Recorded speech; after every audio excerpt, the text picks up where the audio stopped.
मजा वाटते मला. हरे कृष्ण सर्वांना, स्वागत आहे सर्वांचे. तर आज आपण आपला 5वा अध्याय बघणार आहोत.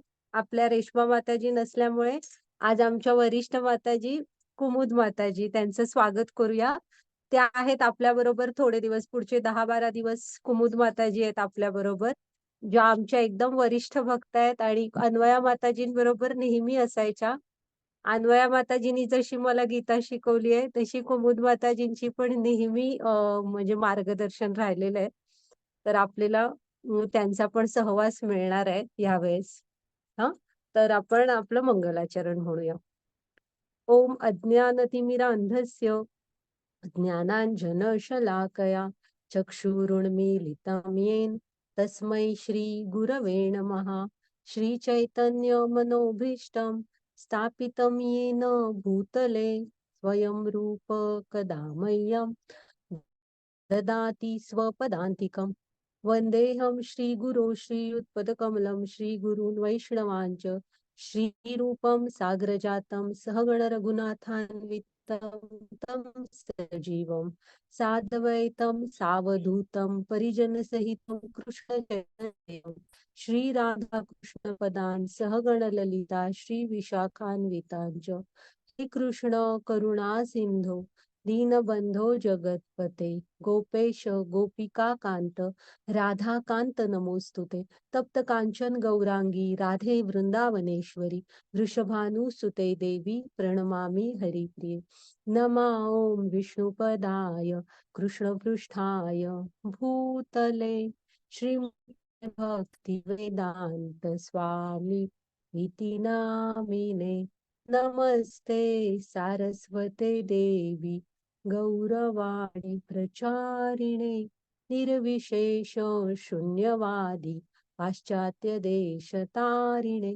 जय श्री कृष्ण चैतन्य प्रभु नित्यानंद श्री अद्वैत गदाधर श्रीवासादि गौर भक्त वृंद. हरे कृष्णा कृष्ण कृष्ण हरे हरे, हरे राम राम राम हरे हरे. हरे कृष्णा कृष्ण कृष्ण हरे हरे, हरे राम राम राम हरे हरे. तर स्वागत आहे तुम्हा सर्वांचं.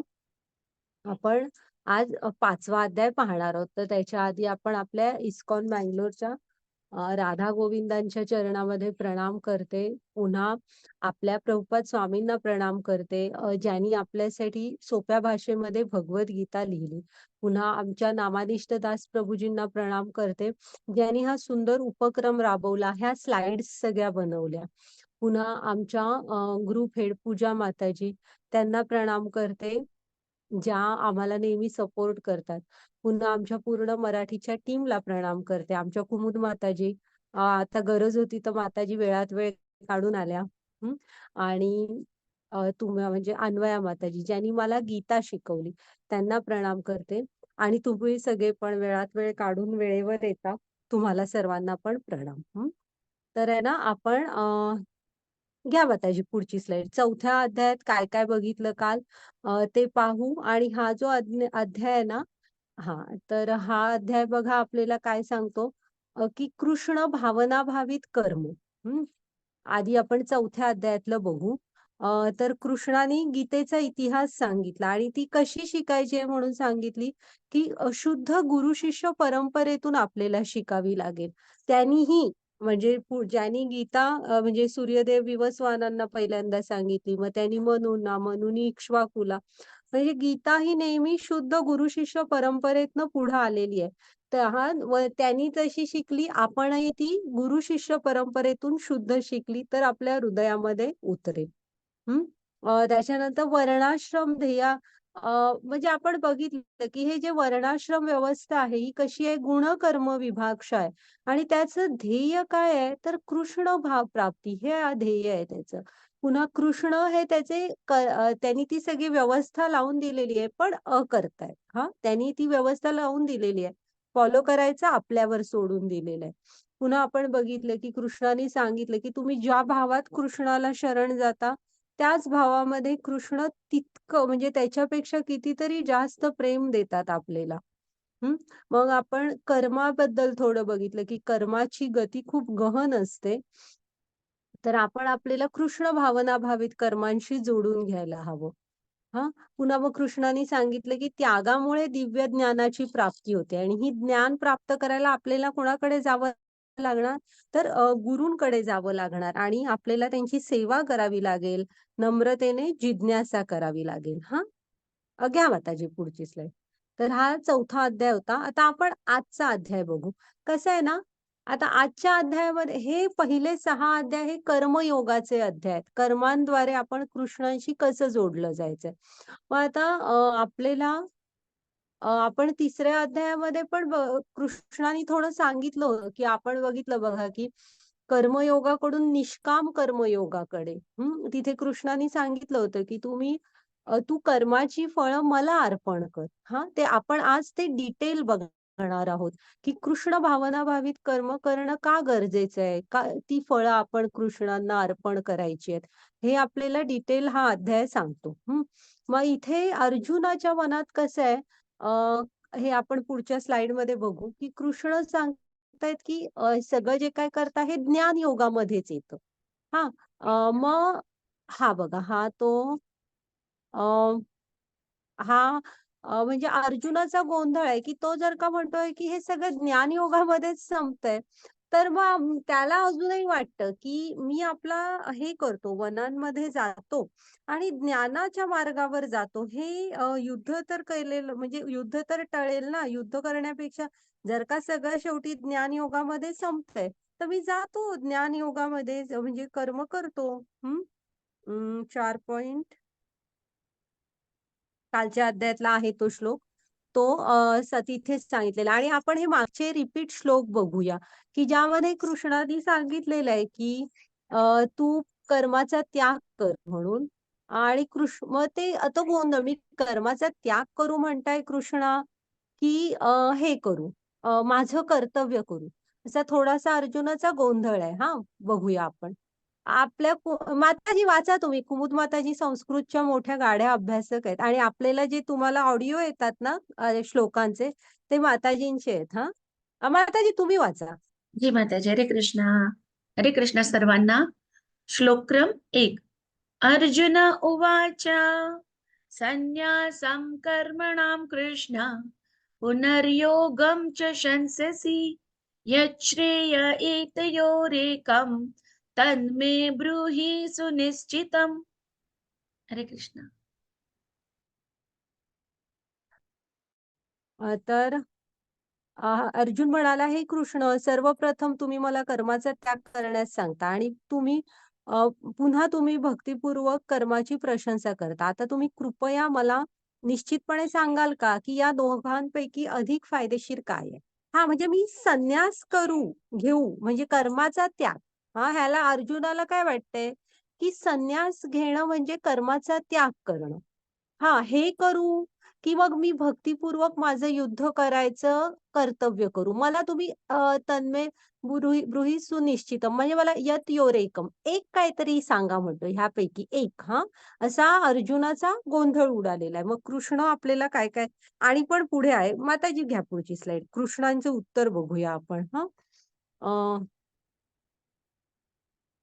तर आहे ना आपण जे नाही असू दे मागची ती माताजी 1 मिनिट. आता कृष्णाने पहिल्या अध्यायात अर्जुनाने ना कृष्णाला काय-काय सांगितली होती, त्याच्या दुःखाची 5 कारणं. मग 3ऱ्या अध्यायापर्यंत त्या दुसऱ्या 4 ची उत्तरं दिलेली आणि 3ऱ्या अध्यायामध्ये एकाचं. म्हणजे तो काय म्हणाला, करुणा वाटते. मग कृष्णाने कसलं ज्ञान दिलं? आत्म्याचं ज्ञान दिलं. हं, की तू शरीर बघू नको, आत्म्याच्या स्तरावरून विचार कर. मग म्हणाला, की आनंद नाही. तर थोडं मग कर्मकांड कशाला म्हणतात? फळाच्या अपेक्षेने जेव्हा आपण कर्म करतो तेव्हा. चांगलीच कर्म असतात पण मग तो म्हणतो ना आनंद नाही. तेव्हा कृष्ण सांगतात, की "हतो वा प्राप्स्यसि" हे म्हणजे कृष्ण स्वर्ग. तर म्हणजे तू एकतर वारलास युद्ध करताना, मृत्यू पावलास तर स्वर्गात जाशील, तिथला आनंद घेशील. इथं राहिलास तर पृथ्वीचं तुला हे मिळेल म्हणून साम्राज्य. मग तुला कसला आहे? तुझा काय ह्याच्यामध्ये? तोटा आहे. हा, मग पापी प्रतिक्रिया, तर कृष्णाने काय सांगितलं होतं, कृष्णांच्या सेवेमध्ये जे कर्म करतो त्याचं पाप लागत नाही. मग पारिवारिक परंपरा, तर कृष्णाने काय सांगितलं, की आपण आपल्या आचरणातून हे स्थापित करायचे असतात आदर्श. पुन्हा मग म्हणत होता, की मी गोंधळलेलो आहे. तर स्थितप्रज्ञ मुनींचं अर्जुनाला कृष्णाने सांगितली होती, की बुद्धीला फाटे फुटलेत म्हणून तू असं म्हणतोयस. तुझी बुद्धी स्थिर असेल तर तू असं म्हणणार नाहीस. तर हे कृष्णाने सांगितलेलं आहे. हां, घ्या माताजी पुढची स्लाईड. मग आता इथे कसं आहे, पहिल्यांदा ज्ञान मार्ग पण म्हणतायत आणि मग कर्म कर पण म्हणतायत. त्यामुळे अर्जुनाला वाटतंय, की मग हे जे सगळं ज्ञान मार्गामध्येच येतंय, तर मी ज्ञानच तर मिळवतो सरळ. हं. वाचते हां, थांबा. हरे कृष्ण. आता हे तिसऱ्या अध्यायातले बघा. परंतु जो आत्म्यातच रममाण झालाय, ज्याला आत्मसाक्षात्कार झालाय आणि जो केवळ आत्म्यातच तृप्त असतो, पूर्ण तृप्त असतो, त्याच्यासाठी कोणतेही कर्तव्य नसते. म्हणजे जो आत्म्याच्या स्तरावर ऑलरेडी पोहोचलेला आहे, सगळ्यांमध्ये आत्मा आणि म्हणजे परमात्मा पाहतो, परमात्म्याशी जोडला गेलाय, त्याच्यासाठी हे सांगितलेलं आहे. पुन्हा आणि बघा, आत्मसाक्षात्कार झालेल्या मनुष्याला त्याचे विहित कर्तव्य पार पडण्याचा कोणताही हेतू नसतो किंवा असे कार्य न करण्याचे कोणतेही कारण नसते. तसेच त्याला इतर सजीवांवर अवलंबून राहण्याची गरज नाही. हां, म्हणजे आता इथे पण बघा, आत्मसाक्षात्कारी, की जे कृष्णांशी आपण कोण आहे, कृष्ण कोण आहेत, आपलं त्यांच्याशी नातं काय, हे त्यांनी जाणलंय आणि कृष्णांशी जोडले गेलेले आहेत ते. तर अशांसाठी हे सगळं सांगितलंय. मग अर्जुनाचं मन काय म्हणते, की मी असाच होतो. मग मला माझे कर्तव्य करायची आवश्यकता नाही पडणार. हं. घ्या माताजी पुढची स्लाईड. म्हणून तो म्हणतोय, की मला एक काहीतरी तुम्ही सांगा. हां. आता हा कालच्या अध्यायातला ना 33वा श्लोक आहे, की हे परंतप केवळ द्रव्य यज्ञापेक्षा ज्ञानयज्ञ श्रेष्ठ आहे. अंततः हे पार्थ, सर्व कर्मयज्ञाचे पर्यावसन दिव्य ज्ञानामध्ये होते. हां, मग आता जर का इथे काय सांगतोय कृष्ण, की तुम्ही सगळे जे हे आहेत ना कर्मयज्ञ ह्याचं पर्यावसन दिव्य ज्ञानामध्ये होतंय. म्हणजे तुम्ही द्रव्य यज्ञ करा. द्रव्य यज्ञ म्हणजे काय? मी काहीतरी मंदिरांमध्ये सेवा करा, दानधर्म करा असं. तर ह्याच्यापेक्षा ज्ञानयज्ञ श्रेष्ठ आहे. आणि बाकी तुम्ही कुठली तरी म्हणजे तुम्ही बाकी काही मार्ग असतात ना, तुम्ही शास्त्रांचा अभ्यास कराल, अ, जप वगैरे असं म्हणजे जे कुठलेही मार्ग, तर ह्या सगळ्यांचं हे काय होतं, दिव्य ज्ञानामध्ये होतं पर्यावसन. हां, म्हणजे शेवटी तुला दिव्य ज्ञान मिळेल माझ्याविषयी, असं कृष्णांचं म्हणणं आहे. मग अर्जुनाला वाटतंय, की त्याच ज्ञानामध्ये मी स्थित होतो. मग कशाला करूया युद्ध? हं. घ्या माताजी पुढची स्लाईड. बघूया आता मग कृष्णांचं काय म्हणणं आहे. हां, चालेल. हरे कृष्ण. म्हणून अज्ञानामुळे तुमच्या अंतःकरणात निर्माण झालेल्या शंकांचे ज्ञानाच्या शस्त्राने नाश केले पाहिजे. हे भरत योगाने सज्ज होऊन उभे राहा आणि लढा. आता परत कृष्ण काय म्हणतोय त्याच अध्यायात, मग ज्ञान जे मिळेल त्याने तुमच्या अंतःकरणातला अंधार दूर करा. मग आपण पण मंगलाचरणमध्ये म्हणतो बघा, ओम अज्ञानतिमिरांधस्य ज्ञानांजन शलाकया. म्हणजे आणि चक्षुरुन्मीलितम येन तस्मै श्री गुरवे नमः. की माझे ना, आपण गुरूंना प्रार्थना विनंती करतो, की गुरूंच्या कृपेने हा जो अज्ञान रूपी अंधार आहे तो जाऊ दे आणि ज्ञानाच्या नजरेने मला सगळं म्हणजे ज्ञानाची दृष्टी मला प्राप्त होऊ दे.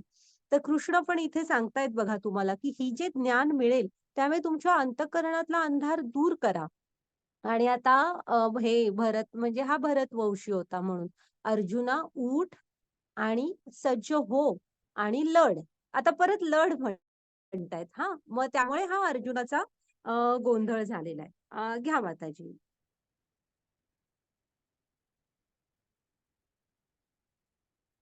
हे थोडं वाचूया, की कसा अर्जुनाचा गोंधळ झालेला आहे. कुठे-कुठे आधी-आधी ना ते सांगितलेलं आहे, की कोरड्या मानसिक अनुमानापेक्षा भक्ती सेवा उत्तम. मग दुसरा अध्याय श्लोक 11 ते 30 कृष्णाने वर्णन केलेले आत्म्याचे ज्ञान. अध्याय दुसरा श्लोक क्रमांक 31 ते 37 विहित कर्तव्य स्पष्ट केलेले आहे. अध्याय दुसरा श्लोक 42 ते 45 फलदायी क्रियाकलापांमुळे आत्म्याचे अडकणे. दुसरा अध्याय श्लोक 46 ते 53 भक्ती सेवेद्वारे कर्मफळातून मुक्तीची प्रक्रिया स्पष्ट करते. अध्याय तिसरा श्लोक 17 आणि 18 मध्ये ज्ञानातील व्यक्तीसाठी कोणतेही कर्तव्य नाही हे स्पष्ट केले आहे.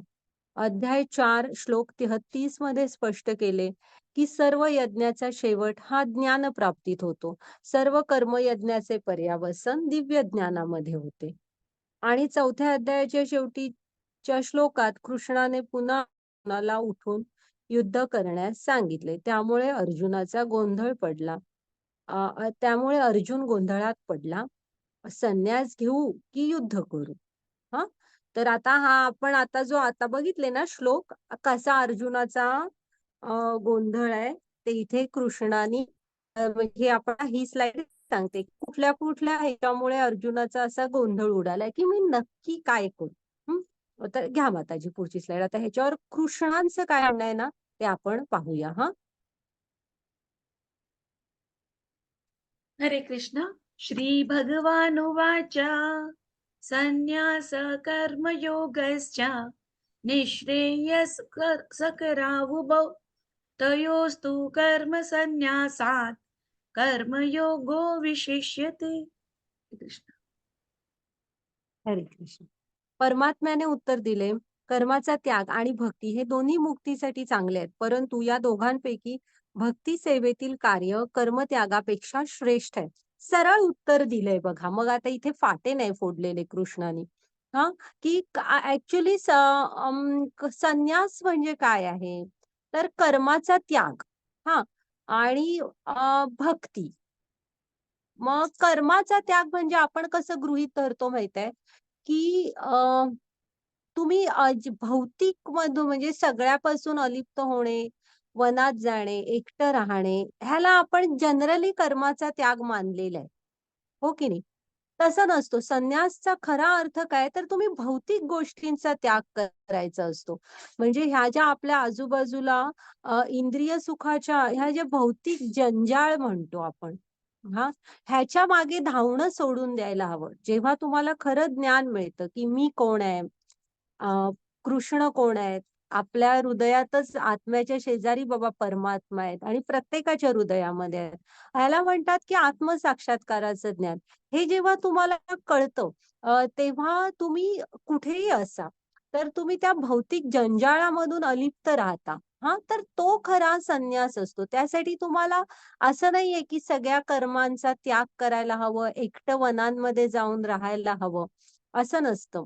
तर पण जर का तसा आपण म्हटलो की मी पूर्ण भौतिक सगळ्या भौतिक गोष्टी मधून मी त्याग केलाय, मी काहीही भौतिक करणार नाही, तर त्याला तसा जर का कर्माचा त्याग केला तुम्ही. आणि दुसरं काय आहे, भक्ती. भक्ती कशी असते, तुम्ही जे करताय ते तुमच्या ड्युटी, म्हणजे तुम्ही ज्या आश्रमात आहात, गृहस्थ आश्रम काय जे काय आहे, पैसे कमवण्यासाठी जॉब वगैरे करावे लागतात, हे सगळं करताय.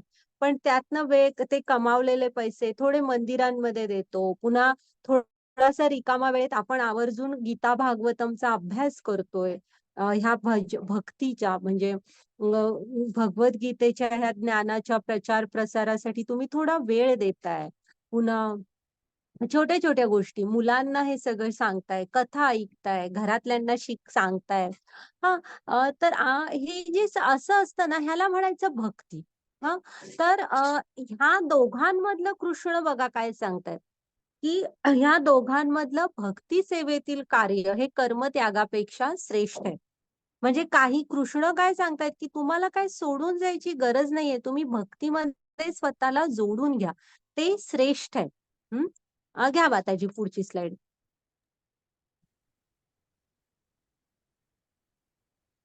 आता बघा, इथे ना ही नृग महाराजांची गोष्ट आहे की आपल्याला ना हे जे तुम्ही संन्यास म्हणजे भौतिक ह्याच्यातून आपण निवृत्ती घेतलो आणि तुम्ही फक्त एकटं हे करताय, तुम्ही कृष्णाला शरण नाही गेलेले आहात, तर किती अवघड असतं बघा, की का ही कर्मफळं जी असतात ना आपली, ही आपण का कृष्णांना अर्पण करायची असतात? फलदायी क्रियाकलापांमुळे राजा नृगचे पतन असं लिहिलंय बघा, की का म्हणतायत की कृष्ण, की ही जी कर्मफळं आहेत ना, ती तुम्ही मला अर्पण करा आणि तुम्ही तुमचं कर्तव्य करत चला. म्हणजे मग तुम्ही काही असा, तुम्ही स्टुडंट असा, तुम्ही एखाद्या जॉबमध्ये असा. हं. तर ते फक्त करणं आपलं कर्तव्य आहे. त्याचं जे अगदी 100% करा. पण आहे ना, त्याचे जे फळ असणार ते आपण कृष्णांना अर्पण करायला पाहिजे. नाहीतर काय होतं, त्याची बंधनं आपल्याला लागतात. चांगल्या कर्मांची चांगली, वाईट कर्मांची वाईट. आणि ती भोगण्यासाठी तुम्हाला पुन्हा-पुन्हा जन्म-मृत्यूच्या फेऱ्यात ह्या पृथ्वीवर परत-परत यावं लागणार. हां. आता हा जो राजा नृग आहे ना, भागवतममध्ये येते कथा. अतिशय चांगला राजा होता आणि ह्यांचं ते वर्णन आहे ना, की अगदी पावसाच्या धारांप्रमाणे दानधर्म वगैरे करायचा, असा तो राजा. एकदम चांगले राजे होते. मग आणि त्यांना ना प्रजेचं हित खूप आवडायचं. म्हणजे माझी प्रजा एकदम सुखी राहायला पाहिजे आणि खूप दानधर्म, तप, यज्ञ सगळं करायचे. आणि ना माझी प्रजा असं त्यांचं होतं. ते कृष्णाला हे नव्हते. म्हणजे कसं असायला हवं, "हां, कृष्णा तू ही दिलेली जबाबदारी आहे आणि ती मी अगदी छान पार पाडेन. बाकी सगळं तुला अर्पण." असं नव्हतं. माझी प्रजा म्हणून त्यांनी खूप दानधर्म वगैरे करायचे. प्रजेतले सगळे सुखी राहील असे बघायचे. मग काय होतं, एक त्यांचा नियम होता. ते रोज सकाळी ना अ, ब्राह्मणांना दान करायचे. मग एके दिवशी असेच दान करत होते आणि एक हे असतो, अ, एक म्हणजे गायींचे गट असतात असे ग्रुप गायींचे. ते एका-एका ब्राह्मणाला एक-एक असे देत असतात आणि चांगल्या सोन्याने वगैरे सजवलेल्या गायी असतात. मग काय होतं, एका ब्राह्मणाला एका गायींचा तो गट तो देतो दान आणि तो ब्राह्मण ते घेऊन पुढे जातो आणि त्याचे ते काय होतं, त्यातली एक गाय असते ना, ती मागे येते आणि दुसऱ्या गटात मिसळते. तोपर्यंत दुसरा ब्राह्मण येतो आणि हा राजा त्याला तो दुसरा गट असतो तो दुसऱ्या ब्राह्मणाला दान देतो. मग तेवढ्यात पहिला ब्राह्मण येतो आणि म्हणतो, की "माझी एक गाय ह्या गटात मिसळली आहे, ती माझी मला परत द्या." मग राजा त्या दुसऱ्या ब्राह्मणाला सांगतो, की त्याची गाय परत दे म्हणून. तर हा ब्राह्मण म्हणतो, "असा कसा तू राजा, की एकदा दान दिलंयस मला, तेच परत दुसऱ्याला दान द्यायसाठी परत मागतोयस, असं कधी असतं का?"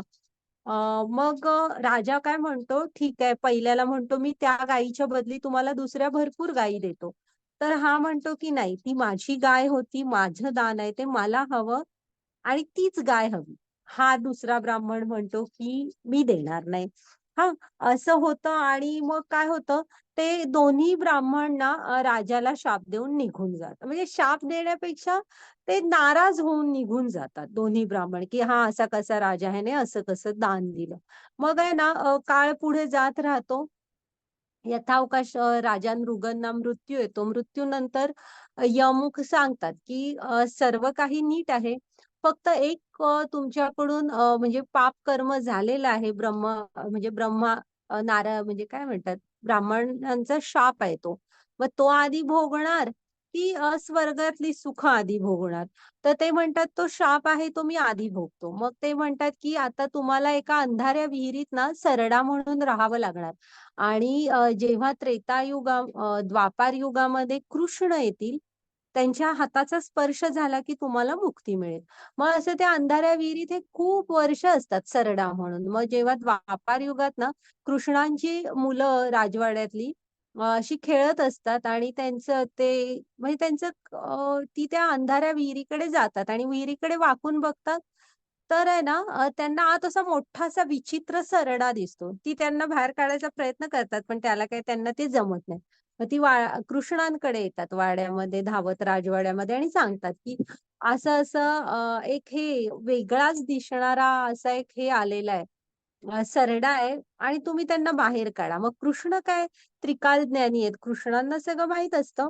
मग ते म्हणतात, की चला बघूया. मग कृष्ण तिथे येतात आणि त्या विहिरीत वाकून त्या सरड्याला जेव्हा आणि मृगराजांना त्यांची स्मरणशक्ती मात्र असते. हां, आपण कोण आहोत, काय आहोत, ते दुसरा काही जास्त करत नसतात. फक्त हरींचं जप, हरींचं नामस्मरण वगैरे असंच करत असतात.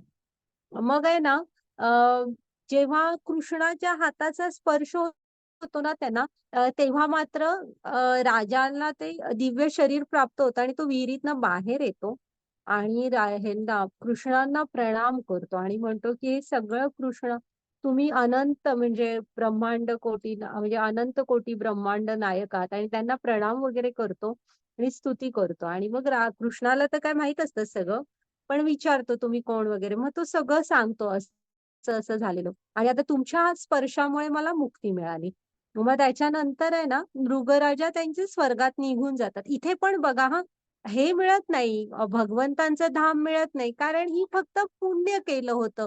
कृष्णांना मध्यस्थी म्हणजे फळं अर्पण करून केलं नव्हतं. त्यामुळे कृष्णांच्या कृपेने ह्याच्या म्हणजे कृष्णांना प्रणाम करतात आणि पुढे स्वर्गात निघून जातात. हां, मग आता तुमच्या लक्षात आलं ना, कर्माची गती किती गहन आहे. एकच पाप झालं होतं. त्याच्यासाठी पण पुढचा जन्म सरड्याचा घेऊन अगदी द्वापार युग कधी येणार, कृष्ण कधी येणार ह्याची वाट बघत त्या विहिरीत बसावं लागलं. हां, तर अशी असतात ही फलदायी क्रियाकलाप. ह्याची कधी आपल्याला कुठे कशी फळं मिळतील हे काहीही सांगता येत नाही. हां, आणि चांगल्या कर्मांच्या फळांसाठी पण तुम्हाला जन्म घ्यावा लागतो. वाईट कर्म भोगण्यासाठी पण जन्म घ्यावा लागतो. असं नाहीये की चांगल्यामधून वाईट कर्म वजा होतात, असं होत नाही. हं. तर त्यामुळे आहे ना, आपण नेहमी कृष्णांना हे करायचं म्हणजे शरण जाऊन कृष्णांना सारी फळं अर्पण करायची असतात. जर का आपल्याला त्या फळांच्या बंधनातून मुक्तता हवी असेल तर. आणि नाही ह्यामुळे काय कृष्णांचा काही फायदा किंवा तोटा बिलकुल नसतो ह्यात. पण जर का तसं नाही केलं, तर ही बंधनं आपल्याला लागतात आणि असं जन्म-मृत्यूच्या फेऱ्यात तुम्हाला अडकून पडावं लागणार. हां. आणि म्हणून यज्ञ चा अर्थच काय आहे? ते कुठलंही कर्म जे आपण कृष्णांप्रीत्यर्थ करतो, त्याला यज्ञ म्हणतात. हां. ते त्यामुळे की आपण हे सारं त्यांना अर्पण करायला हवं. तर ही गोष्ट लक्षात ठेवा, की का म्हणजे कधी तुम्हाला कोणी विचारलं, की "का बरं आम्ही सगळी कृष्णांना अर्पण करायला हवीत आमची कर्मफळं?" तर ही कथा आपल्याला बरंच काय-काय सांगून जाते. की किती गहन असते कर्माची गती. हां आणि हा राजा खूप चांगला राजा होता. मग त्या तरी एका पापासाठी एवढा वळसा पडला. हं. घ्या माताजी पुढची स्लाईड.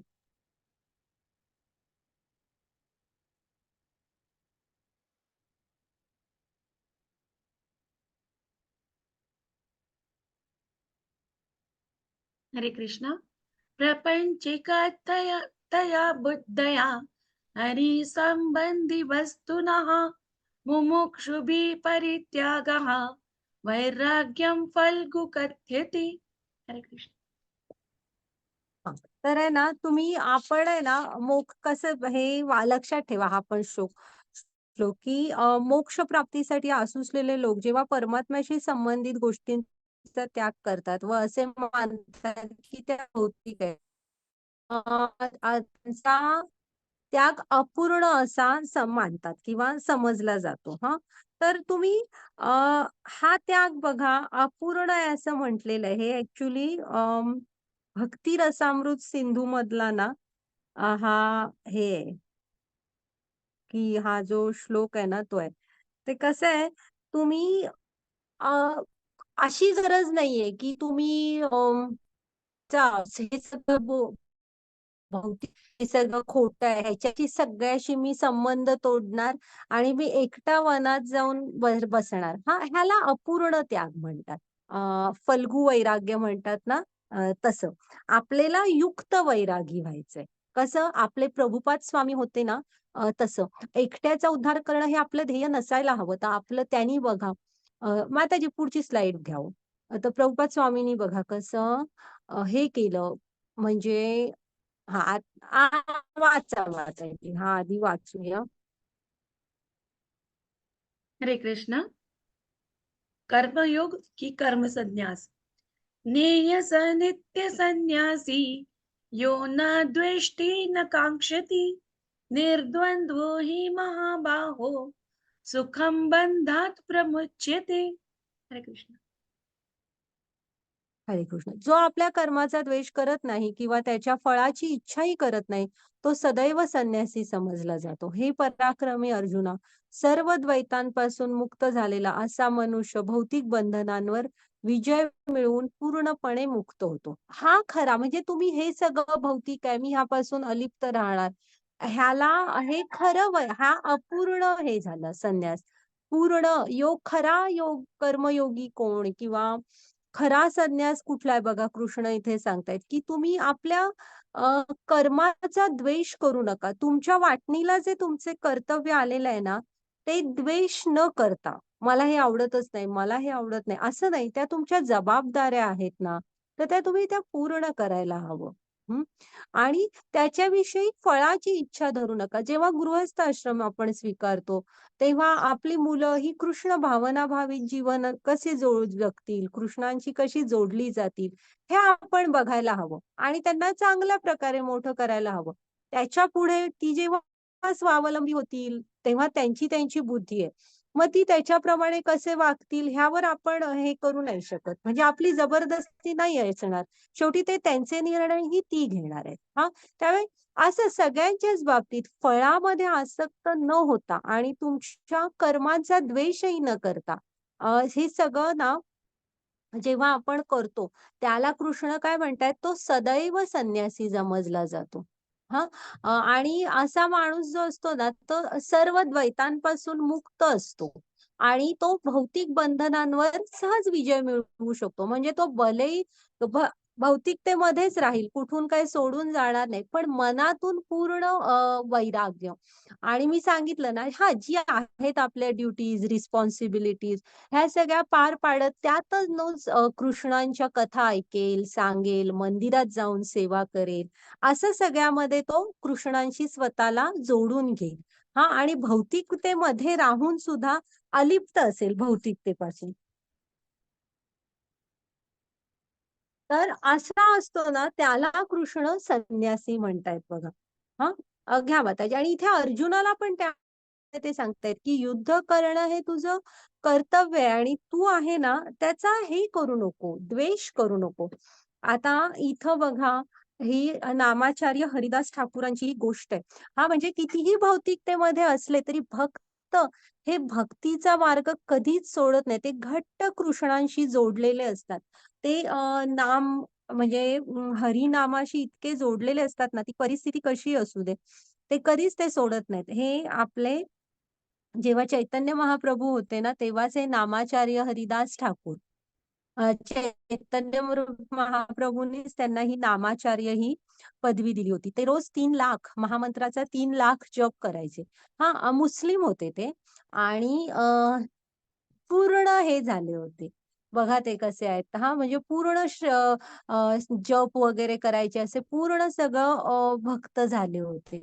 मग त्यांच्या गावाचा जो काझी होता ना, तो फार जळायचा त्यांच्यावर. आणि कृष्णाचे भक्त हे नेहमी प्रसिद्ध असतात. बरेच लांबून लोकं त्यांना भेटायला यायची. शास्त्रांविषयी चर्चा वगैरे करायचे.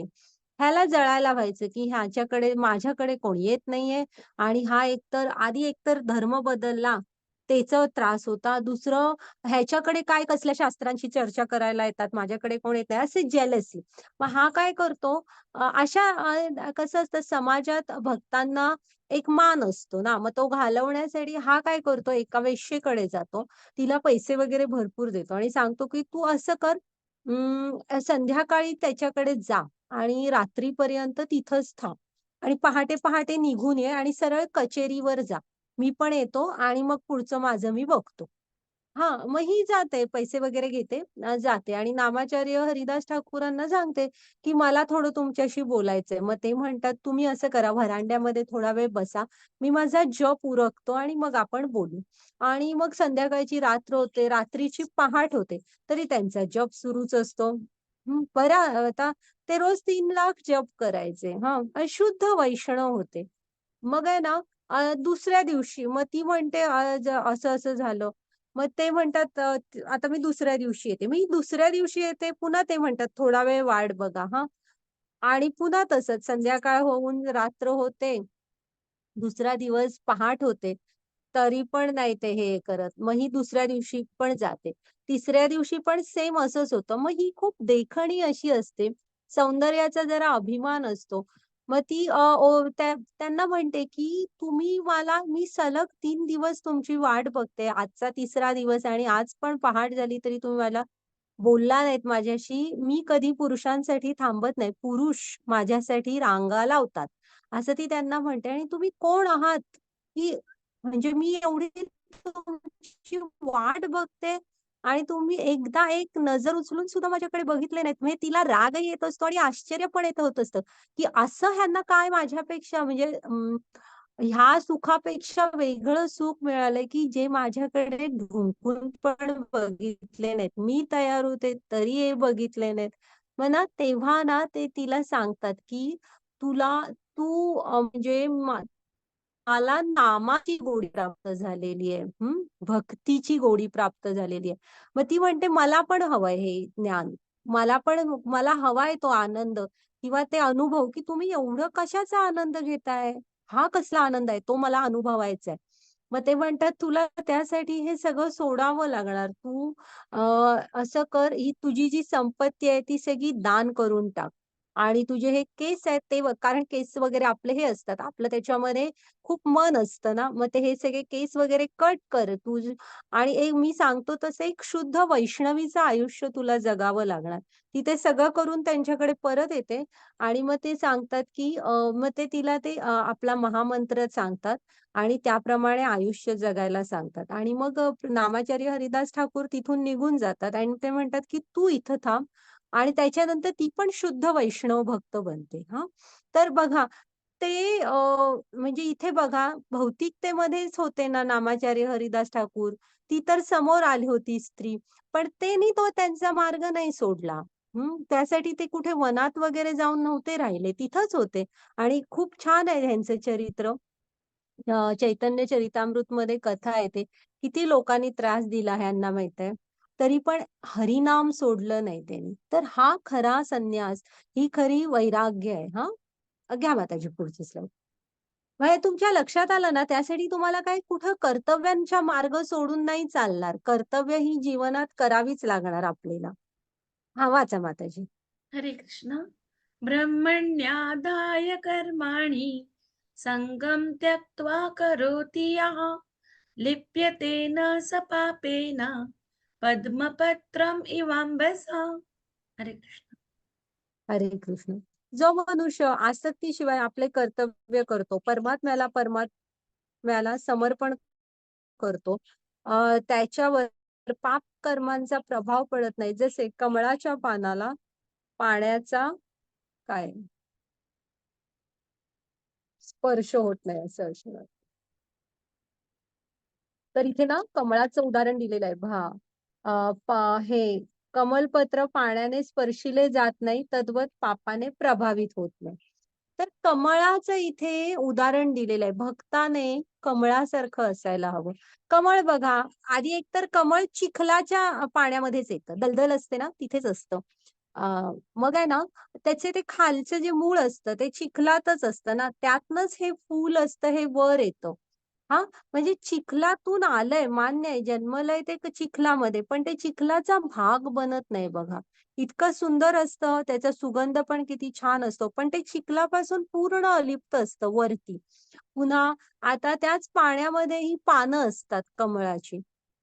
तर ती पण बघा, पाणी कमळाच्या पानांवर आलं तर ही पानं अशी मेणासारखी असतात ना, तेलकट असतात. लगेच पाणी खाली सटकून पडतं बघा. कमळाच्या पानांवर पाणी नाही थांबत. आता जन्म त्याचा त्याच्यातच झालाय ना, पण ते झालं की नाही त्याच्यापासून अलिप्त. तसं आपला पण जन्म जरी ह्या भौतिकतेमध्ये झाला असला, आपण राहत ह्या भौतिकतेमध्ये असलो, तरी आपल्यावर ह्या पाप कर्मांचा प्रभाव पडू नाही द्यायला पाहिजे आपण. हां, आपण अलिप्त राहायला शिकायला पाहिजे. तुम्ही शिका, तुमच्या ड्युटीज करा. शेवटी इथे पैसे कमावणे वगैरे हे भागवण्यासाठी गरजेचं आहे. हां, पण त्या सगळ्यामध्ये पाप कर्मामध्ये अडकू नका. आतून घट्ट कृष्णांशी जोडलेले राहा. आपली जी ही कर्म फळं आहेत ना, ती कृष्णांना अर्पण करून भक्तीने त्यांच्याशी जोडलेलं राहायला पाहिजे कमळासारखं. हां, ते चिखलाचा भाग बनत नाही. त्यातनं वर येऊन त्याचं ते कमळ कमळच राहतं. हं. घ्या माताजी पुढची स्लाईड. आता प्रभुपाद स्वामी बघा हां. इथून गुरूंचा आदेश होता म्हणून परदेशात गेले. आणि जेव्हा परदेशात गेले, तेव्हा तुम्ही विचार करा, आपण प्रभुपाद स्वामींचं बालपण बघितलेलं. अतिशय शुद्ध वैष्णव कुटुंबात त्यांचं बालपण गेलेलं. आई-वडील दोघं पण शुद्ध भक्त होते. संतांचं वगैरे घरी येणं-जाणं अशा कुटुंबातले. आणि त्यांनी पण तसेच जीवन जगले आणि पण शेवटी गुरूंची आज्ञा म्हणून जेव्हा परदेशात गेले, एकतर कुणाचाही तिकडे ओळख-पाळख नीट नव्हती. फक्त कृष्ण आणि गुरूंच्या शब्दावर पूर्ण विश्वास ठेवून गेले होते. त्यांना माहीत होतं ना, आता आपण पुढे आपले भक्तीचे 4 हे आहेत नियामक तत्व. मांसाहार नाही, अवैध शारीरिक संबंध नाहीत वगैरे. तर आहे ना, ते ज्या ठिकाणी गेले तिथे ह्या 4 गोष्टी ह्या रोजच्या जीवनाचा भाग होता. हां, पण बघा तुम्ही जेव्हा प्रभुपाद स्वामी त्यांच्यातले एक बनले नाहीत, तर त्या सगळ्यांना शुद्ध भक्त बनवलं त्यांनी. असे असतात म्हणजे त्यांनी त्यांचा शाकाहार, जप, जीवन पद्धती, गीता भागवतमचं सगळं पठण वगैरे हे सगळं सांभाळलं आणि त्या ज्ञानाचा असा प्रसार केला, की ती लोकं शुद्ध भक्त बनलीत. तर असं असायला हवं. खरा संन्यास हा आहे. युक्त वैराग्य म्हणतात ह्याला, की तुम्ही कितीही भौतिकतेमध्ये राहिलात, तरी तुम्ही शुद्ध भक्तच राहता. ती हृदयाची शुद्धता, मनाची शुद्धता असते आपल्या. ओके. घ्या माताजी पुढची स्लाईड.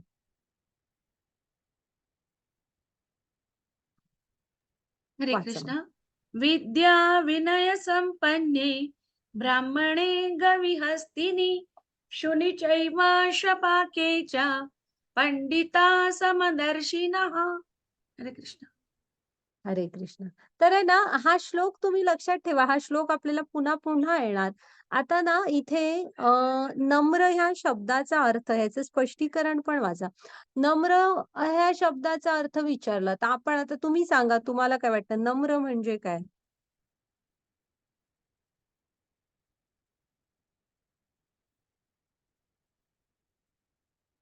बोला, नम्र म्हणजे काय?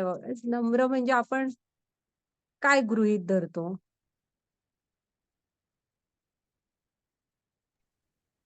ठीक आहे. नम्र म्हणजे आपल्याला आज्ञाशील काय म्हणू आपण, की जो सतत दुसऱ्यांना नमस्कार आईची करतोय बर्थ वगैरे. डेट काय आहे? नाही. हां. तर आहे ना नम्र म्हणजे आपण काय विचार करतो सांगा, की यार आता असं नकोस करूस यार. आज्ञाशील होईल. असं नको जी. करूस. मला लक्षात आहे त्याप्रमाणे मे महिन्यामध्ये आहे. इतकं लक्षात आहे मला. नमस्कार मॅडम. आज्ञाधारक, हॅलो. नम्र. आज्ञाशील हां. आज्ञाशील तर थांब ना आपण आहे यार. ना अगं मला लक्षात नाही 1.5 महिने आहेत काय माझा काहीच लक्षात नाही म्हणून सांगते जन्मतारीख कुल माताजी तुमचं म्यूट व्हायला हवं तुम्ही. नमस्कार यार मॅडम. असं नको करूस यार. मला जरूर एक मिनिट. हो, हो, माताजी तुम्ही म्हणताय ते बरोबर आहे आज्ञाधारक. तर आहे ना आज्ञाधारक आपण असंच म्हणू ना आज्ञाधारक वगैरे नम्र म्हणजे हो की नाही. तर शास्त्र काय म्हणतं नम्र म्हणजे काय असतं माहितीये तुम्ही कोणाकडूनही कसल्याही सन्मानाची अपेक्षा न करणं.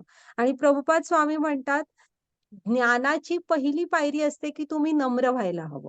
हा आणि जर का ज्ञान तुम्हाला नम्र बनवत नसेल तर ते ज्ञान ज्ञान नव्हे.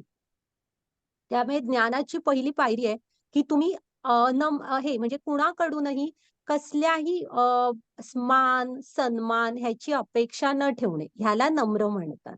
हां. लक्षात ठेवा शास्त्रांमधली नम्रची व्याख्या काय आहे? कोणाकडूनही कसल्याही मान सन्मानाची अपेक्षा न ठेवणे. ह्याला नम्रता म्हणतात. आणि ते ह्याला ही ज्ञानाची पहिली पायरी आहे. ओके.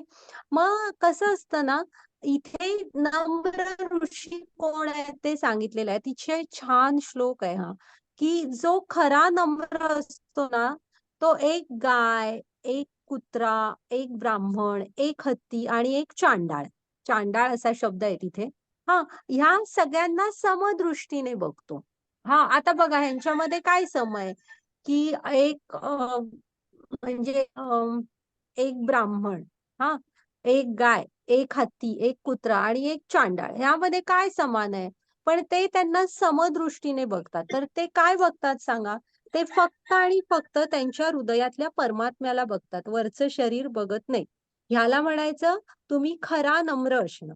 हा, आणि त्यांना ते अजिबात बघत नाहीत की हा स्त्री आहे की पुरुष आहे, माणूस आहे की प्राणी आहे, ह्याची योनी कोणती आहे, काही काही कशाशी ते संबंध नसतो. ते फक्त बघतात समोरच्याच्या हृदयातला परमात्मा. हा, एवढ्या समदृष्टीने जेव्हा आपण बघतो त्याला नम्र म्हणायचं. तर हा खरा ज्ञानी. हा, हे एका ज्ञानी मनुष्याचं लक्षण आहे की तुम्ही असं असायला हवं. तर हा श्लोक पण लक्षात ठेवा आणि आपणही प्रयत्न करायला पाहिजे की ज्ञानामुळे आपण चराचरामध्ये कृष्णा बघायला शिकायला हवं. आणि प्रत्येकाच्या हृदयात आत्म्याच्या शेजारी चतुर्भुज नारायण रूपात परमात्मा असतात. तर ज्ञानी पुरुष हे शरीर नाही बघत, तर त्यांच्या हृदयातला परमात्मा बघतात. हा, तर लक्षात ठेवायचं. आपणही कधी ना कधीतरी प्रयत्न करायला हवा की आपणही या स्टेजवर जाऊ. ओके, घ्या माताजी पुढची स्लाइड.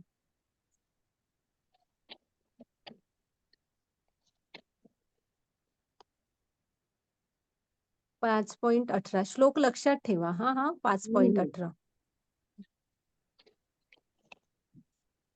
झाला. आता एक शेवटचा श्लोक आहे. माताजी पुढची स्लाइड घ्या. शांती मंत्र आहे, शांती मंत्र. नाही नाही, हा तर हे ना वाचा माताजी. हरे कृष्णा. ये हि संस्पर्शजा भोगाः दुःखयोनय एव ते आद्यन्तवन्त कौन्तेय न तेषु रमते बुधः. हरे कृष्णा. हरे कृष्ण. एक बुद्धिमान व्यक्ती दुःखाच्या स्त्रोतांमध्ये भाग घेत नाही, जे भौतिक इंद्रियांच्या संपर्कांमुळे होते. हे कुंतीपुत्र, अशा सुखांना आरंभ आणि अंत असतो. त्यामुळे ज्ञानी मनुष्य त्यात आनंद मानत नाही. तर आता आपण प्रभुपाद स्वामींचं उदाहरण बघितलं, कमळाचं उदाहरण बघितलं. तर ज्ञानी लोक असतात ना, राहतील भलेही भौतिकामध्ये, पण त्यांना त्याच्यामध्ये रस नसतो अजिबात. ते कृष्णांशी जोडलेले असतात. त्यांच्या ड्युटीज करतात, कर्तव्य पार पाडतात ती. कसं असतं ना, ही जी भौतिक सुख आहेत ना, म्हणजे तुम्ही आता तर भौतिक सुख आता सध्याच्या आजूबाजूला तुम्ही बघाल, आपल्या आजूबाजूला आपण काही बघायला गेलो सोशल मीडिया वगैरे मध्ये, किती प्रमाणात व्यसनं दाखवतात. म्हणजे व्यसन हा जीवनाचा त्यांनी भागच बनवून टाकलाय. हा, तर ही जी अशी इंद्रिय सुख आहेत ना, ह्यांना आरंभ आणि अंत असतो. कृष्णाने सांगितलंय बघा की त्यांना आद्य म्हणजे सुरुवात आणि अंत आहे, आणि ज्ञानी मनुष्य त्यात रमत नाही, त्यात आनंद मानत नाही. तर त्याने खरा आनंद काय आहे हे जाणलेला असतो की हरिनाम ह्यामध्ये खरा आनंद आहे. पुन्हा भागवत कथा म्हणजे कथा ऐकणं, कृष्णांच्या लीला ह्याचं श्रवण वगैरे करणं. आता इथे ना ह्या स्लाइड मध्ये त्यांनी दाखवलंय, एक मासा असतो बघा, त्याला मोठ्या माश्याला धरायसाठी छोटा मासा गळाला लावून टाकतात ना गळ, मग हा मासा येतो, मासा त्या छोट्या माश्याला खायला, आणि गळ त्याच्या तोंडात अडकतो आणि मग गळ ओढून घेतात. किंवा एक भुंगा असतो, तो कमळाच्या आत सुगंधाने आकर्षित होतो आणि ते आतलं जातो. जेव्हा कमळ मिटतं तेव्हा भुंगा आतमध्ये अडकून पडतो, मृत्यू होतो त्याचा. किंवा आपल्या लाईट पावसाळा संपता संपता बघा, लाईट वरचे किडे येतात, केवढे केवढे किडे येतात, त्यांना माहित त्या लाईट वर जाऊन थडकतात आणि त्या उष्णतेमुळे मरतात, तरी पण त्या लाईट वर जातच असतात, जातच असतात. सकाळी तुमच्या बाहेरच्या वगैरे लाईट ज्या आपण सुरू ठेवतो त्याच्या खाली केवढे साठलेले असतात. हा, पुन्हा इथे तो हत्ती दाखवलाय. ते पूर्वी कसं हत्ती पकडायचं असेल तर ते कसं करायचे, हत्तीणीला एका असं हे करायचे, आपल्या म्हणजे जे पाळलेली हत्ती नसायची, तिच्याकडे आकर्षित होऊन हे जंगलातला हत्ती आला की तो खड्ड्यात पडायचा आणि मग तो त्याला पकडायचे.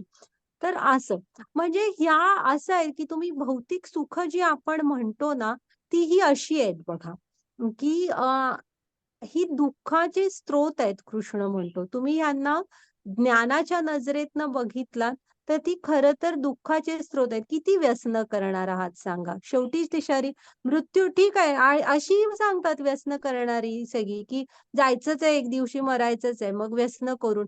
हो, मान्य आहे. मृत्यू काय सगळ्यांना अटळच आहे. पण म्हणून काय दवाखान्याच्या फेऱ्या मारत घालवायचंय का ते? जीवन दुसरं कशासाठीच मिळालेलं नाही. गीता आपल्याला उच्च वयाच्या म्हणजे तुम्ही वैचारिक कक्षा असतात आपल्या थोड्या विचारांच्या, ह्या रुंद करायला हव्या. तर आपल्याला हे तत्वज्ञान, कृष्ण कळणार. हां, ह्या आता ते म्हणतायत ना, की ह्याला आरंभ आणि अंत आहे. ड्रेस घ्यायचे. गरजेसाठी सगळं घ्या. कोण काही नको म्हटलेलं नाहीये. पण तुम्हाला नवीन ड्रेसच हवेत. आज एक घेतला, दर महिन्याला घेतला, तरी सुद्धा पुढच्या महिन्यात कुठलातरी दुसरा घ्यावासा वाटणार आहे. हां, आणि आपल्या खऱ्या गरजा काय आहेत, त्या आपण ओळखायला पाहिजे, की वेळ फक्त त्या कपड्यांना इस्त्री करणे आणि कपाटात भरून ठेवणे ह्याच्यासाठीच घालवायचा आहे का? आणि मार्केटमध्ये जाऊन शोधत बसणे. अमूल्य आहे माणसाचा टाईम हा मर्यादित आहे आणि तो अमूल्य आहे. तो योग्य वापरायला शिकायला हवा. त्यामुळे जी ज्ञाने असतात ना, ती या भौतिक सुखांमध्ये अडकून नाही पडत. हां, ओके. आणि ह्या लक्षात ठेवा, की भौतिक सुखांना आरंभ आणि अंत आहे. ओके. त्यांच्याकडे आपण कर्तव्य म्हणून बघायला हवं. नक्कीच तुमच्या ज्या गरजा आहेत, हां, मला शिक्षणासाठी लॅपटॉप गरजेचा आहे. तो जसा वापरावा लागतो तसं वापरा. आता ह्या ह्या सोशल मीडियाच्याच माध्यमातून आपण पण भेटतोय आणि गीता शिकतोय. ह्या स्लाइड्स बनल्यात. माताजी अहमदाबादमधून जॉइन झाल्यात. ही पण टेक्नॉलॉजी आहे, पण त्याचा वापर योग्य करा, मर्यादित करा. हं. घ्या माताजी पुढची स्लाईड. हे बघा त्यांनी ना तिथे ते दाखवलेलं, की कसं आपण माणसं नुसती भोग संस्कृतीमध्ये अडकलोय. मनुष्य जन्म ह्यासाठी नाही मिळालेला. तर आपली कर्तव्य करून कृष्ण प्राप्तीसाठी आपल्याला काहीतरी करायचंय. भगवत भक्ती, भगवंतांची सेवा म्हणजे आपली जी कर्म करतो आपण, ही कृष्ण भावना भावित कर्म हवीत. व्यसनं, काही खाणं, दुसऱ्यांना फसवणं, जुगार ह्यासाठी नाही मिळालेलं हे शरीर. हे सगळं प्राणी पण करूच शकतात थोड्याफार फरकात. पण प्राणी आणि आपल्यामध्ये फरक आहे. ओके. घ्या माताजी पुढची स्लाईड. आणि कितीही नशे केलात तरी थोड्या वेळाने कधी ना कधी 2-3 दिवसांनी शुद्धीवर आलात, की सगळं जिथल्या तिथेच असतं. काही कुठले प्रश्न सॉल्व्ह झालेले नसतात, काही नसतं. हं. भोक्तारं वाचा. यज्ञतपसां सर्वलोकमहेश्वरं सुहृदं सर्वभूतानां ज्ञात्वा मां शान्तिमृच्छति. हरे कृष्ण. ह्याला शांती मंत्र म्हणतात. 5.29वा श्लोक. ह्याला शांती मंत्र म्हणतात. तर आहे ना हा लक्षात ठेवा, पाठ करा की कृष्णच आहेत जे आपल्याला शांती देऊ शकतात. जीवनात आपण सगळी जण कुठे ना कुठेतरी शांतीच्या शोधात असतो. प्रत्येक जण असतो. अगदी प्राण्यांना सुद्धा बघा, त्यांचं पोट वगैरे भरलं की कुठेतरी एकटं शांत झोपत असतात ती. प्रत्येक जण इथे शांतीच्या शोधात आहे. प्रत्येक जण. आणि ती शांती आपल्याला फक्त कृष्ण देऊ शकतात. त्यामुळे ह्या मला म्हटलेलंच आहे या श्लोकाला शांती मंत्र. त्याचा प्रत्येक शब्द आणि शब्द महत्वाचा आहे हां. सांगते माताजी मी नंतर. तर सर्व यज्ञ आणि नाही माताजी सर्व यज्ञ आणि तपस्या यांचा अंतिम उद्देश सर्व ग्रह आणि देवतांचा परम स्वामी आणि सर्व प्राणीमात्रांचा कल्याणकर्ता आणि चिंतक म्हणून मला ओळखून ऋषी भौतिक दुःखांच्या वेदनांपासून शांती प्राप्त करतात. ऍक्च्युली जरासा गीतेमधला पण वाचून दाखवते. त्याने तुम्हाला आणि कळेल. तर आहे ना ह्याला हे बघा, मी सर्व यज्ञ आणि तपस्यांचा परमभोक्ता, सर्व ग्रहलोक आणि देवदेवतांचा परमेश्वर, सर्व जीवांचा हितकर्ता तथा सर्व जीवांच्या कल्याणाची इच्छा करणारा आहे. हे जाणून माझे पूर्ण ज्ञान असणारा मनुष्य सांसारिक दुःखापासून शांती प्राप्त करतो. म्हणजे कृष्णांविषयी आपल्याला ह्या गोष्टी जाणून घ्यायच्या आहेत, की ते भोक्तारम आहेत. तुम्ही जे काय यज्ञ तपस्या करता ह्याचे म्हणजे ह्याचं कोणाला म्हणजे भोक्तारम यज्ञ तपसाम, की यज्ञ आणि तपांचा भोक्ता कोण आहे, तर कृष्ण आहेत, आपण नाहीये. आपण जरी तुम्ही कितीही जप केला, तुम्ही वाचन केलं शास्त्रांचं, दान धर्म केला, हा तुम्ही किती म्हणजे मंदिरांमध्ये सेवा केला, काय जीवनातल्या स्वतःसाठीच काही मुलांना वाढवलं बाबा मी नीट, माझ्या संसारातल्या जबाबदाऱ्या नीट पार पाडल्या, मी 4 झाडं लावली, असं जे म्हणून काय आपण यज्ञ तपस्या सगळं जे करतो, ते भोक्तारम कोण आहेत, तर कृष्ण आहेत. का कृष्ण आहेत सांगा? तर हा ना, आता तुम्ही असा विचार करा, नारदांनी एकदा सांगितलेलं आहे की हे तुम्ही काय वापरून केलं, हे सगळे यज्ञ तपस्या, तर हे शरीर वापरून केलं. मग हे शरीर कोणाचं आहे? तर नारदांनी ह्याचं उत्तर दिलेलं आहे. आपण काय म्हणू, हे शरीर माझं आहे. मग ठीक आहे, आत्म्याने सोडून गेल्यावर तुमचं काय राहतं? मग मग हे शरीर कोणाचं आहे? आत्म्याचं आहे. तर आत्मा नाही, आत्मा पुढच्या शरीरात लगेच निघून जातो. मग कोणाचं आहे? माझ्या आई वडिलांचं आहे, त्यांच्यापासून आलं. तर त्यांचं पण नाहीये, लगेच आत्मा निघून गेला की बॉडी काय करतात, ज्याचा जो त्याप्रमाणे करून टाकतात. मग हे शरीर कोणाचं आहे? पंचमहाभूतांचं आहे का? तर पंचमहाभूतांनी त्याला निर्माण नाही केलं, ते फक्त त्याचे हे करून टाकतात, म्हणजे ठीक आहे त्याच्यात ते मिसळून जातं, पण निर्माण नाही केलेलं त्यांनी. मग कुणाचं आहे हे शरीर? तर नारदांनी सांगितलेलं आहे की हे शरीर ना पृथ्वीचं आहे, ना पंचमहाभूत, ना तुमच्या आई वडील, हे शरीर कृष्णांचं आहे. आपण पुढच्या अध्यायांमध्ये बघू. हे पूर्ण जे आपली इंद्रिय, आपलं शरीर आहे, ते सगळं त्यांनी आपल्याला दिलेलं आहे. इवन आत्मा सुद्धा जो आहे, तो त्यांचा अंश आहे. मग त्यामुळे हे जे सगळं वापरून तुम्ही जे काय करणार, ते ज्याचं आहे त्यालाच देणार ना. म्हणजे आता तुम्ही एखाद्या हॉटेलमध्ये गेला आणि एखादा वेटर म्हणाला, तुम्ही मागितलात बटाटे वडा आणि तो वेटर म्हणाला की नाही नाही, मला दही वडा आवडतो, त्यामुळे मी बटाटे वडा देणार नाही, मी दही वडाच देणार. तर तुम्ही काय म्हणणार, तुझा काय संबंध, तू फक्त द्यायचं काम करायचंस, हा माझी ऑर्डर आहे, मला हवी आहे. तर आहे ना, आपण तसे बनलेलो आहोत की आपण हे सगळं माझं आहे, माझं आहे, मी माझ्यासाठी करतोय असं समजतो. तत्वतः बघाल तर ही बुद्धी जे वापरून तुम्ही सगळं जीवन जगता, ही इंद्रिय, हे शरीर, हा आत्मा, आजूबाजूचं जे सृष्टी तुम्ही वापरता, हा जरी कारखान्यांमध्ये बनवा, नाहीतर शेती वगैरे करा, पण जे रिसोर्सेस आपण वापरतो, हे सगळं कृष्णाने दिलेलं आहे. त्यामुळे तिथे म्हटलेलं आहे की हे मग ज्याचं आहे तेच वापरणार ना, ते त्यांचं आहे. त्यामुळे विनाकारण स्वतःवर बर्डन घेऊ नका कसलं. ही पृथ्वी कृष्णांची आहे, ते समर्थ आहेत सांभाळायला. हम्म. त्यामुळे तुम्ही जे काय यज्ञ तप करता, ह्याचे सर्वोच्च भोक्ता कोण आहेत शेवटी, तर कृष्ण आहेत. हा, आणि ते पुन्हा पुढे बघा काय सांगितलं, हा मुद्दा लक्षात ठेवा की भोक्तारम यज्ञ तपसाम कृष्ण आहे. त्याच्यानंतर सर्व लोक महेश्वरम कोण आहेत, म्हणजे आता आपण इथं सर्व लोक म्हणजे ना, पृथ्वीची ब्रह्मांडाची जेव्हा रचना बघू, 14 लोक असतात. मग पृथ्वी त्यामध्ये 7 नंबरला येते. तर आपल्या वरती आपण ब्रह्मलोकापर्यंत जातो, ज्याला सत्यलोक म्हणतात.